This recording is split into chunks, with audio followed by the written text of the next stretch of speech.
Yeah, we have come to the formulas like velocity of sound in terms of bulk modulus.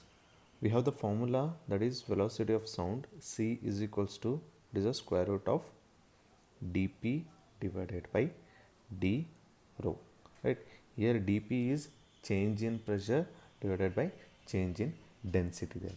Also we have come with the formula that is c is equals to square root of k divided by rho. This is the velocity of sound in terms of bulk modulus, right?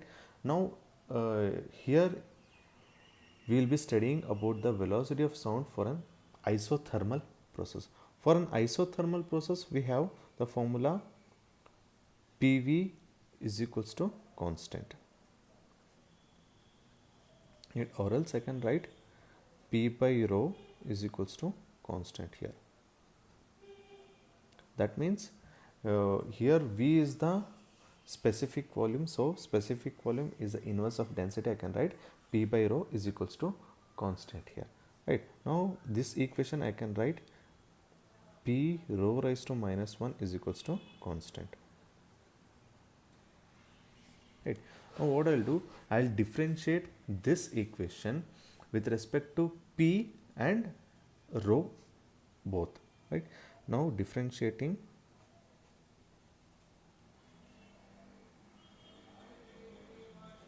above equation with respect to P and rho.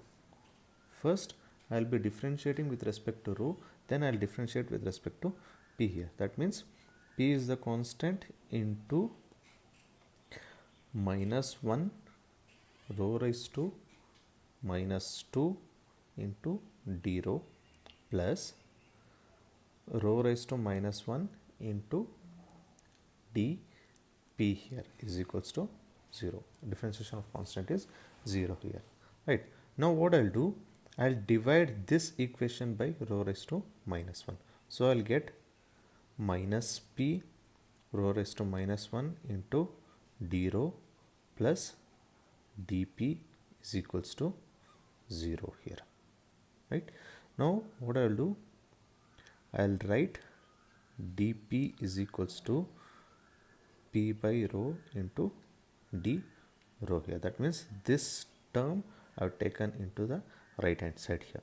So I'll get dp divided by d rho is equals to p by rho here, which is also nothing but rt here, right? So I can write velocity of sound here dp by d rho is equals to p by rho, which is also called as, which is also I can write as rt here.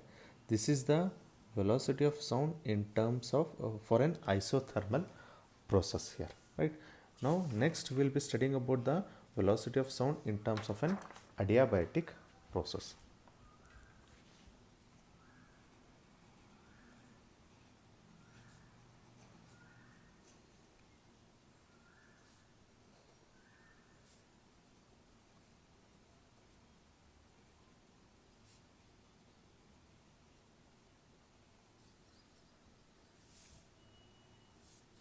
Right. Now for an adiabatic process I can write the formula as P by rho raised to gamma equals constant, or else I can write PV raised to gamma equals constant here.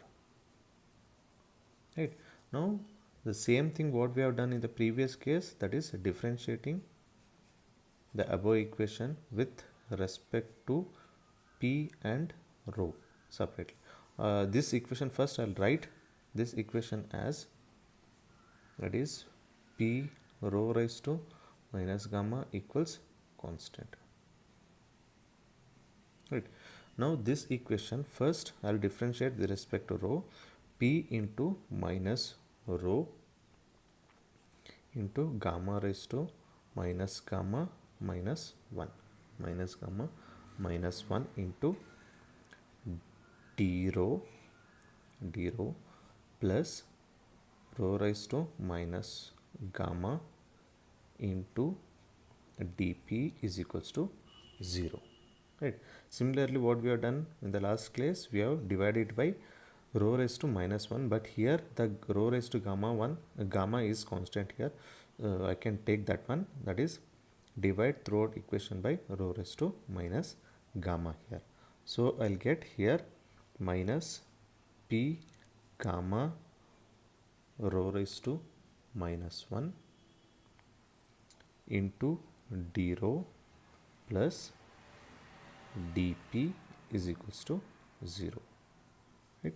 So after this I'll write dp is equals to my plus gamma p rho raised to minus 1 into d rho. I'll write dp is equals to rho p divided by gamma into d rho, it is dp divided by d rho is equals to gamma p by rho here, right? Or else I can write this one as gamma r t, right? So when I substitute this equation in the velocity of sound, that is velocity of sound is c is equals to square root of dp divided by d rho here, right? Now I'll substitute c is equals to square root of dp divided by d rho.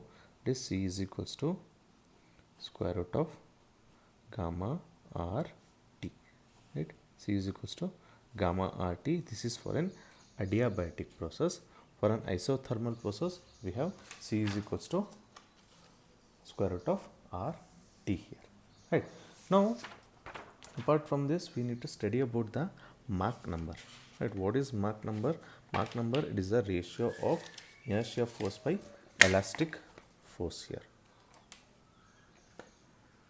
We have the Mach number.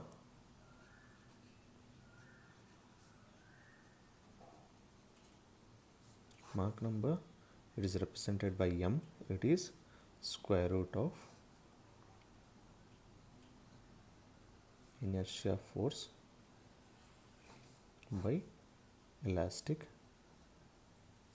force, right? Inertia force here, it is gamma as rho a v square divided by k into a. It is k into a is the elastic force here. Now a get cancels, remaining will be v. I'll take out from the square root, so I'll be getting v divided by square root of k by rho here, right? What is square root of k by rho? Square root of k by rho is the velocity of sound for an velocity of sound in terms of bulk modulus here, right? So I can write m is equals to v divided by c here, right? Here v is nothing but the velocity of a fluid or velocity of a body here, right? Velocity of fluid or body moving in fluid divided by c. Here is the velocity of sound, velocity of sound in fluid, right? Here v, it might be the velocity of a fluid or velocity of a body or a velocity of a projectile, but c should be the c is only the velocity of sound in a fluid, right? Now when the Mach number is less than 1, right, that means v is less than c here. That means v should be less than c.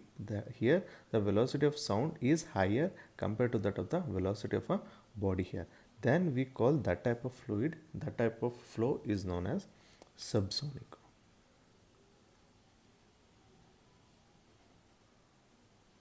Okay. If Mach number is equals to 1, that means v is equals to c. That means velocity of the body is equals to the velocity of sound. Then we call that one as a sonic flow. Right. If Mach number is greater than 1, that means V is greater than c. That means velocity of the body is greater than the velocity of sound. Then that type of flow we call it as a supersonic.